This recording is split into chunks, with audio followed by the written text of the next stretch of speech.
एक दिन किचन में सब्जियों की मीटिंग हुई। आलो बोला, आज से मैं किंग हूँ। हर सालन में मैं ही होता हूँ। टमाटर हंसा, मेरे बगैर रंग ही नहीं आता। लोग मुझे काट के रोते, मैं डेंजरस हूँ। मिर्च चलाया, मेरे बगैर टेस्ट खत्म। लहसुन बोला, तुम सब बस शोर करते हो, असल खुशबू मैं देता हूँ।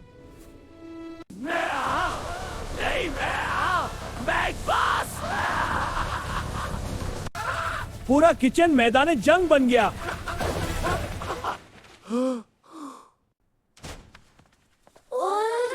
आ गई।